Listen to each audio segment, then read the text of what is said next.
If you like this video, please give a thumbs up and subscribe. Hit the bell icon to be notified of new videos.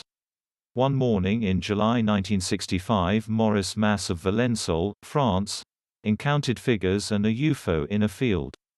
Mary Evans' picture library alien abduction stories have spread widely over the last 100 years, though they did not truly hit their stride until the 1961 Barney and Betty Hill abduction.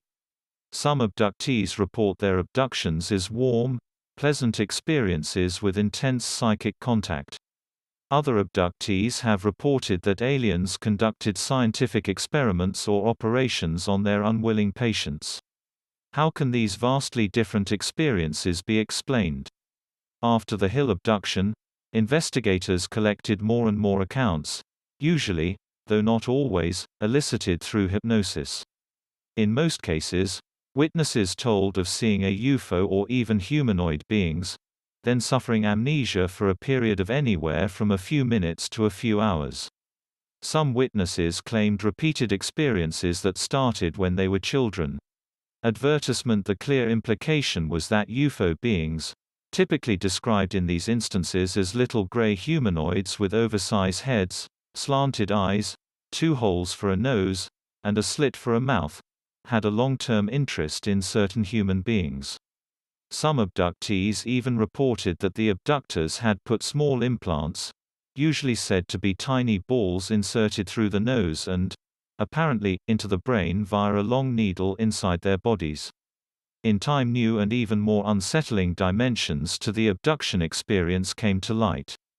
Some female abductees reported sexual experiences followed by pregnancies that would be terminated in a follow-up abduction some months later. During later abductions, the UFO entities would show the women strange-looking children, apparently human-alien hybrids, whom they would sense were their own. Not surprisingly, such reports gave rise to furious controversy. Even many ufologists rejected them, preferring, in common with UFO skeptics, to believe abductions were fantasies generated by the process of hypnosis itself. Contrary to popular understanding, hypnosis is no royal road to the truth. Hypnotic subjects are in a highly suggestible state and may seek to please the hypnotist. Thus, if the hypnotist asks leading questions, the subject will be led to provide the desired answers. Moreover, purely imaginary events can seem real under hypnosis, confabulation, as testified to in the phenomenon of past lives recounted while in a hypnotic state. To test the confabulation hypothesis, folklorist Thomas E. Bullard collected all available abduction accounts. He found that as many as 1/3 of the informants had a full conscious recall of their experiences and had never resorted to hypnosis to elicit the details. These non-hypnotic reports proved identical in all significant particulars to those told under hypnosis. Bullard also learned that the identity of the individual hypnotist made no difference.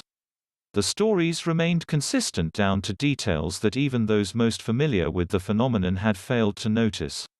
In short, Bullard concluded, whatever its ultimate cause, the abduction phenomenon was not the product of hypnosis.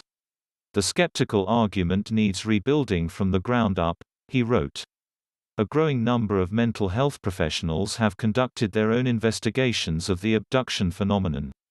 In the early 1980s, psychological testing of a small group of abductees in New York indicated that they suffered from post-traumatic stress disorder, PTSD. Dr. Elizabeth Slater, a psychologist with a private practice in New York City, remarked that these findings are not inconsistent with the possibility that reported UFO abductions have, in fact, occurred.